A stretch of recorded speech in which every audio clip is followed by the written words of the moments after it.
نحمده ونصلي على رسوله الكريم اما بعد فاعوذ بالله من الشيطان الرجيم بسم الله الرحمن الرحيم وكم قصمنا من قرية كانت ظالمة وانشأنا بعدها قوما آخرين فلما أحسوا بأسنا إذا هم منها يركضون لا تركضوا وارجعوا إلى ما أترفتم فيه ومساكنكم لعلكم تسألون صدق اللہ العظیم۔ اور کتنی بستیوں کو ہم نے پیس ڈالا جو ظالم تھیں، گنہگار تھیں، جس میں بسنے والے لوگ سرکش تھے۔ وانشانا بعدہا، اور پھر ان کے بعد ہم نے اٹھا کھڑا کیا قومن آخرین، اور قوموں کو، قوم نوح کے بعد قوم عاد، قوم عاد کے بعد قوم ثمود۔ فلما احسوا باسنا، تو جب انہیں احساس ہوا کہ اللہ کا عذاب آیا چاہتا ہے، جب اس کے آثار شروع ہو گئے، اذا ہم منہا یرکضون، تو اب وہ لگے ایڑیاں رگڑنے۔ لا ترکضوا، اب ایڑیاں نہ رگڑو، وارجعوا الی ما اترفتم فیہ، اب جاؤ ذرا واپس اپنے اسی محلات میں جہاں تمہارا وہ سامان جو ہے عیش کا وہ پڑا ہوا ہے، ومساکنکم، اور اپنے انہی مسکنوں میں جاؤ، محلات میں جاؤ، حویلیوں میں جاؤ، لعلکم تسألون، شاید وہاں کوئی تمہارے لیے، کوئی تمہارا پرسان حال ہو، کوئی تمہارے بارے میں کوئی خیر خبر لینے والا ہو۔ قالوا یا ویلنا انا کنا ظالمین، کیونکہ حقیقت منکشف ہو چکی ہوگی،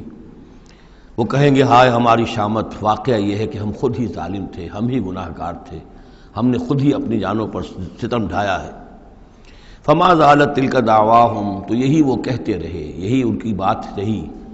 ان کے زبانوں پر یہی بات بار بار آتی رہی، حتی جعلناہم حصیدا خامدین، یہاں تک کہ ہم نے ان کو بنا دیا، دو الفاظ آئے ہیں، حصید وہ کھیتی جو کٹ چکی ہو، جو ویرانی کا منظر پیش کر رہی ہو، اس کھیتی کے مانند جو کٹ چکی، یا خامدین وہ آگ جو بجھ چکی، وہ شعلہ کے جو بجھ چکا اب راکھ بن کر رہ گئی ہو، بجھی ہوئی راکھ یا کٹی ہوئی کھیتی کے مانند ہو کر رہ گئی۔ وما خلقنا السماء والارض وما بینہما لاعبین، اور ہم نے آسمان اور زمین کو اور جو کچھ ان دونوں کے مابین ہے کھیل کے لیے نہیں بنایا ہے۔ لو اردنا ان نتخذ لہوا، اگر ہم چاہتے کہ کوئی اپنے لیے کھیل اور کوئی دل بہلاوا اختیار کرتے، لاتخذناہ من لدنا، ہم اپنے پاس سے کوئی شغل کر لیتے، ان کننا فاعلین، اگر ہمیں ایسا کرنا ہی ہوتا۔ یعنی یہ جو دنیا ہم نے بنائی ہے یہ تو پختہ قوانین پر ہے، اس کی سنت اللہ جو ہے اس کی بہت ہی پختہ ہے۔ یہاں قوموں کے عروج اور زوال کے جو قواعد ہیں اللہ تعالیٰ کے، وہ اٹل ہیں، وہ ضابطے جو ہیں وہ ناقابل تغییر ہیں۔ بل نقذف بالحق علی الباطل فیدمغہ، یہ ہے اصل میں وہ فلسفہ تاریخ کا کہ جو قرآن مجید پیش کرتا ہے۔ تاریخ انسانی کے بہت سے نظریات ہیں۔ اسپینگلر کا ایک ویو ہے کہ جیسے ایک انسان جو ہے بچہ ہے، پیدا ہوتا ہے، پھر جوان ہوتا ہے، پھر بوڑھا ہوتا ہے، پھر مر جاتا ہے، ایسے ہی قومیں اور تہذیبیں اور تمدن ابھرتے ہیں، پھر یہ کہ وہ کمزور پڑتے ہیں، پھر ان میں خرابیاں پیدا ہوتی ہیں، پھر وہ ختم ہو جاتے ہیں۔ تو مختلف قسم کے نظریات ہیں تاریخ کے بارے میں۔ یا پھر مارکس نے دیا ہے ڈائلیکٹیکل میٹیریلزم کا ایک نظریہ دیا، تو وہ تمام چیزیں قرآن کا بھی ایک نظریہ ہے، اور وہ یہ ہے کہ دنیا میں ہمیشہ سے ایک کشاکش چل رہی ہے حق و باطل کے مابین، جسے اقبال نے کہا ہے کہ ستیزہ کار رہا ہے ازل سے تا امروز، چراغ مصطفی سے شرار بولہوی۔ یہ حق و باطل کی ایک کشاکش چل رہی ہے، ایک دشمنی ہے، عزازیل شیطان لعین ابلیس اور اس کی نسل اور اس کے ایجنٹ ایک طرف ہیں، اور اللہ کے نیک بندے، انبیاء و رسل، اولیاء اللہ، صدیقین، شہداء، یہ سب دوسری طرف ہیں۔ ان کے مابین ایک کشاکش ہے، کشمکش ہے جو مسلسل چلی آ رہی ہے۔ اور اس میں پھر فرمایا کہ اللہ تعالیٰ ایک مختلف مواقع پر حق کو دے مارتے ہیں باطل کے سر پر۔ یعنی یہ تصادم جو ہے، ویسے تو حق و باطل کی کشاکش اور تصادم جاری رہتی ہے، لیکن کبھی کبھی ایکسپلوسیو ہو جاتا ہے، یہ تصادم نمایاں ہو جاتا ہے، یہ باقاعدہ ایک معرکے کی شکل اختیار کر لیتا ہے۔ اور اللہ تعالیٰ پھر حق، یعنی حق کی طاقت، جو کوئی قوت ہوتی ہے حق والی، جماعت ہوتی ہے، گروہ ہوتی ہے، کوئی امت ہوتی ہے، کوئی اس طرح کا ایک جمعیت کھڑی ہو جاتی ہے حق کے لیے، تو اللہ تعالیٰ اس کو باطل کے سر پر دے مارتا ہے۔ بل نقذف بالحق علی الباطل، حق کو دے مارتے ہیں باطل پر، فیدمغہ، وہ اس کا بھیجا نکال دیتا ہے، فاذا ہوا زاہق، اور پھر وہ باطل جو ہے وہ یقیناً وہاں سے کھسک جانے والا ہوتا ہے۔ وَلَكُمُ الْوَيْلُ مِمَّا تَصِفُونَ، اور تمہارے لیے تباہی ہے اس سے جو تم کہہ رہے ہو۔ اسی میں ہے جو اس دور میں پھر جو ایک بڑا زبردست معرکہ ہونے والا ہے، جس کا میں نے کل بھی تذکرہ کیا، آرمگڈون، جو کرسچین ٹریڈیشن کی روح سے، اور الملحمۃ العظمیٰ، وہ جو حضور صلی اللہ علیہ وسلم کے فرمان کے مطابق، جس کے لیے کہ علامہ اقبال نے بھی بڑی صحیح جو ہے وہ ایک پیشن گوئی کی ہے یا نقشہ کھینچا ہے کہ دنیا کو ہے پھر معرکہ روح و بدن پیش، تہذیب نے پھر اپنے درندوں کو ابھارا۔ وہ تہذیب جس کا میں تذکرہ کر چکا ہوں سورہ طٰہٰ کے ان الفاظ میں، طریقتکم المثلیٰ، تمہارا مثالی تمہارا کلچر، تمہاری تہذیب، تمہارا نظام، اس کو بڑا خطرہ درپیش ہے۔ دنیا کو ہے پھر معرکہ روح و بدن پیش، تہذیب نے پھر اپنے درندوں کو ابھارا، اللہ کو پامر دیے مومن پہ بھروسہ، ابلیس کو یورپ کی مشینوں کا سہارا۔ تو یہ جو قوت حق ہوتی ہے، کوئی جماعت جو تحریک، کوئی جماعت، کوئی طاقت، کوئی جمعیت جو حق کو لے کر کھڑی ہو جائے، تو اس کے لیے بھی اقبال نے جو بات کہی ہے کہ صورت شمشیر ہے دست قضا میں وہ قوم، یہ گویا کہ اللہ تعالیٰ کے ہاتھ کی وہ تلوار ہوتی ہے کہ جس سے وہ باطل کا قلع کما کرتا ہے۔ صورت شمشیر ہے دست قضا میں وہ قوم، کرتی ہے جو ہر زمان اپنے عمل کا حساب، اپنا محاسبہ کرتی ہے کہ ہم کیا کر رہے ہیں، کہاں جا رہے ہیں، صحیح جا رہے ہیں، غلط جا رہے ہیں۔ بہرحال یہ نقشہ جو ہے بل نقذف بالحق علی الباطل فیدمغہ فاذا هو زاہق وَلَكُمُ الْوَيْلُ مِمَّا تَصِفُونَ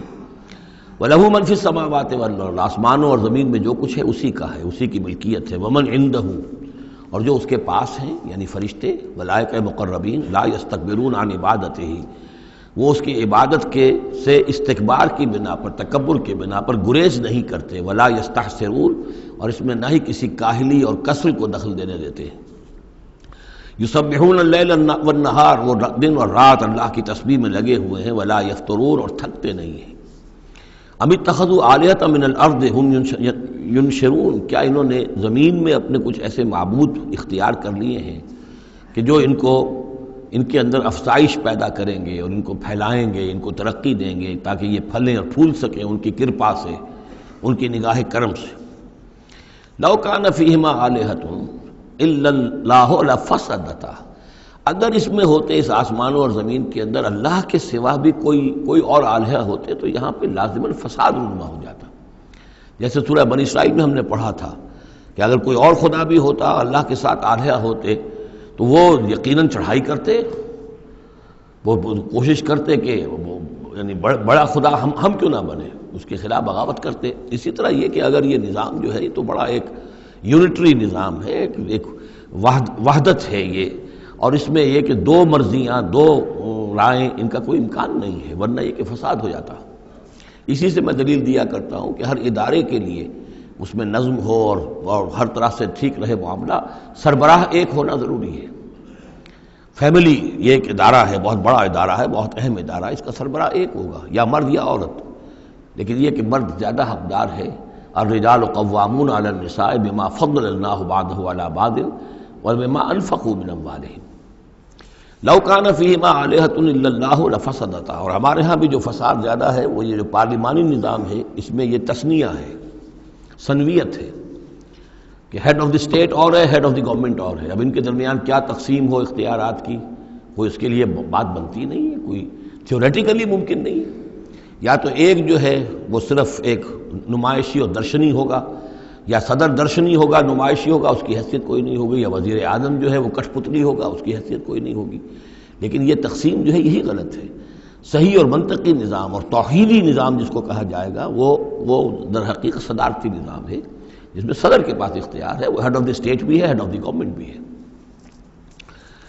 لو کان فیہما آلہۃ الا اللہ لفسدتا، اگر آسمان اور زمین میں کوئی ایک اللہ کے سوا کوئی اور الہ ہوتے تو ان دونوں کے اندر فساد رونما ہو جاتا۔ فسبحان اللہ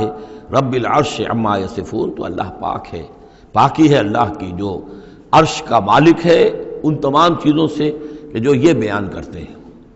لا یسأل عما یفعل، وہ جو کچھ کرتا ہے کوئی اس سے پوچھنے والا نہیں، کوئی بات پرس کرنے والا اس سے نہیں ہے۔ وہم یسألون، باقی سب جو کچھ کرتے ہیں ان سے پوچھا جائے گا۔ ابھی اتخذوا من دونہ آلہہ، کیا انہوں نے اللہ کے سوا کچھ اور آلہہ اختیار کر لیے ہیں؟ قل ہاتوا برہانکم، کہیے کہ لاؤ دلیل، ھذا ذکر من معی و ذکر من قبلی، یہ جو قرآن میں پیش کر رہا ہوں یہ ذکر ہے ان لوگوں کے لیے بھی جو میرے ساتھ ہیں، اور ذکر تھا ان کے لیے بھی، ان کا بھی ذکر اس میں موجود ہے جو مجھ سے پہلے تھے۔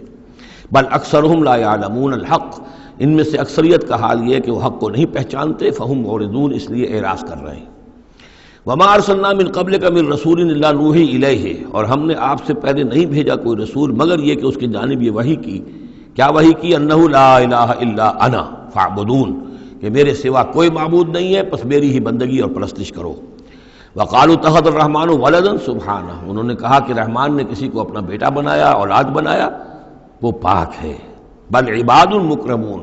یہ اس کی بیٹیاں نہیں ہیں فرشتے، یہ اس کے بندے ہیں، اس کی مخلوق ہیں، یہ فرشتے ہیں، عباد مکرمون، اس کے بندے ہیں، ہاں باعزت بندے ہیں، ان کو اللہ نے ایک مقام دیا ہے، وہ نور سے پیدا کیے گئے ہیں، عباد مکرمون۔ اسی طریقے سے اولیاء اللہ ہیں، وہ بھی عباد مکرمون، کوئی ہو، چاہے شیخ عبدالقادر جیلانی ہو یا کوئی معین الدین چشتی ہو، کوئی بھی ہو، اللہ کے نیک بندے ہیں، اللہ کے ہاں ان کا مقام ہے، بلند ہے، قدم صدق عند ربہم۔ لا یسبقونہ بالقول، وہ اس سے پہلے بات نہیں کرتے، یعنی اس سے آگے بڑھ کر بات نہیں کرتے، بلکہ یہ کہ منتظر رہتے ہیں، وہم بامرہ یعملون، البتہ جو حکم اس کا ہوتا ہے اس پر وہ عمل کرتے ہیں۔ ایک وہ ہوتے ہیں جو چربلے قسم کے شاگرد ہوتے ہیں، جو استاد سے بھی پہلے بولتے ہیں، استاد کو پڑھانا چاہتے ہیں، تو فرشتے جو ہیں وہ اس طرح کے نہیں ہیں۔ لا یسبقونہ بالقول، اس سے آگے پہلے بڑھ کر بات نہیں کرتے، وہ جو حکم مل رہا ہے منتظر رہتے ہیں کہ فرمان الہی کیا ہے اور اس پر وہ تعمیل کرتے ہیں۔ یعلم ما بین ایدیہم، اللہ جانتا ہے جو کچھ ان کے سامنے ہے، وما خلفہم، اور جو کچھ ان کے پیچھے ہے، ولا یشفعون، اور وہ ہرگز شفاعت نہیں کریں گے، الا لمن ارتضی، سوائے اس کے کہ جس کے لیے اللہ راضی ہو، وہم من خشیتہ مشفقون، اور وہ تو خود اللہ کے خوف سے وہ لرزاں اور ترساں رہتے ہیں۔ ومن یقل منہم انی الہ من دونہ، اور جو کوئی بالفرض ان میں سے کہے کہ میں بھی الہ ہوں اللہ کے سوا، فذالک نجزیہ جہنم، تو اس کا بدلہ پھر ہوگا، اس کو ہم بدلہ دیں گے جہنم کا، کذالک نجزی الظالمین، اسی طریقے سے ہم ظالموں کو بدلہ دیتے ہیں۔ اولم یر الذین کفروا ان السماوات والارض کانتا رتقا ففتقناہما، کیا دیکھا نہیں لوگوں نے، ان کافروں نے، کہ آسمان اور زمین جو ہے یہ بند تھے، ففتقناہما، پھر ہم نے ان کو کھول دیا۔ اس سے جو مفہوم سامنے آتا ہے وہ تو یہی ہے جو سمجھا بھی گیا ہے اور سامنے کی بات ہے، کہ جیسے کہ حبس ہوتا ہے، بند ہے، کوئی ہوا نہیں چل رہی ہے، کچھ نہیں ہے، بالکل ایک طبیعت جان پر بنی ہوئی ہے، کہیں بارش کے آثار نہیں ہیں، تو کانتا رتقن، جیسے کہ آسمان نے بھی اپنے سوتے بند کر دیے ہیں اور زمین کے بھی سوتے خشک ہیں، پھر ہم ان کو کھول دیتے ہیں، پھر بارش برساتے ہیں، پھر یہاں پہ ہریاول ہوتی ہے، پھر ساری زندگی کی چہل پہل شروع ہو جاتی ہے۔ لیکن اسی میں ایک اشارہ ادھر بھی ہے کہ جب یہ بگ بینگ کے بعد جو ایک بہت بڑا ماس وجود میں آیا ہے، وہ ایک ہوموجینس ماس تھا، اس میں کوئی ڈفرینسیشن نہیں تھی، پھر اس ماس سے گیلیکسیز وغیرہ بنی ہیں، مختلف اس کے جو ہیں پھر وہ گچھے بننے شروع ہوئے ہیں، ان کے اندر جو ہے فصل پیدا ہوا ہے، اسی سے پھر آسمانوں اور زمین کا ایک علیحدہ نظام بنا ہے۔ تو یہ ایک ہی ہوموجینس ماس تھا، کانتا رتقا ففتقناہما وجعلنا من الماء کل شیء حی، اور ہم نے پانی ہی سے ہر شے کو جاندار بنایا، یعنی خلقنا نہیں ہے یہاں، جعلنا۔ حیات جو ہے اس زمین کے اوپر، جو بھی حیات ہے، چاہے نباتاتی ہو چاہے حیواناتی ہو، مبدأ حیات پانی ہے، مادہ تخلیق مٹی ہے، اور مٹی اور پانی سے مل کر جو گارا بنا، وہ گارا پھر تین بنا، تین لازب بنا، پھر حمأ مسنون بنا، پھر صلصال من حمأ مسنون بنا، پھر صلصال کالفخار بنا، ان سب سے پھر یہ سب کچھ وجود میں آیا، لیکن مبدأ حیات جو اس میں وہ پانی ہے۔ وجعلنا فیہا فجاجا سبلا، اور ہم نے اس میں بڑے کشادہ راہیں بنا دی ہیں، یعنی وادیاں ہیں پہاڑوں کے درمیان، لعلہم یہتدون، تاکہ یہ راہیاب ہوں، اپنی منزل پر پہنچے۔ وجعلنا السماء سقفا محفوظا، اور ہم نے آسمان کو بنا دیا ہے ایک ایسی چھت جس کی حفاظت کی گئی ہے، محفوظ چھت۔ وہم عن آیاتنا معرضون، لیکن یہ ہماری آیات سے اعراض کرتے ہیں۔ ایک تو سقفا محفوظ کا ذکر پہلے آ چکا ہے کہ آسمانوں پر جو ستارے ہیں سمائے دنیا پر، جس کو ان کو کہ زینت بھی بنا دیا گیا اس دنیا کے لیے، لیکن یہ ہے کہ ان کی حیثیت ہے کہ جہاں پہ یہ میزائل سینٹرز ہیں، کہ جہاں سے اگر یہ جنات جو ہیں، شیاطین جن اگر جاتے ہیں، اس سے پرے جانے کی کوشش کرتے ہیں اور وہاں سے کچھ غیب کی خبریں لینا چاہتے ہیں، تو ان پر میزائل جو ہیں وہاں سے داغے جاتے ہیں۔ شہاب ثاقب جو آتا ہے۔ لیکن ایک یہ کانسیپٹ بھی یہاں ہو سکتا ہے کہ ہمارے اس زمین کے گرد جو ہے اوزون لیئر جو ہے یہ بھی اس کی پروٹیکشن کے لیے ہے، اور یہ اوزون لیئر جو ہے یہ کچھ تھن ہو رہی ہے، اور اس سے لوگ بڑی کھلبلی مچی ہوئی ہے پوری دنیا میں، یہ جو بھی ماحولیات کے جاننے والے ہیں۔ تو سقفاً محفوظہ، پھر خود یہ جو ہمارا جو یہ فضا ہے اور یہ ایٹماسفیئر، یہ بھی ہمارے لیے ایک محفوظ شے ہے، اس لیے کہ اگر کوئی شے اوپر سے یہاں آتی ہے تو رگڑ جو کھاتی ہے اس فضا کے اندر تو اس سے وہ تحلیل ہو جاتی ہے، زمین کے اوپر گرنے نہیں پاتی۔ وَهُمْ عَنْ آیَاتِنَا مُعْرِضُونَ،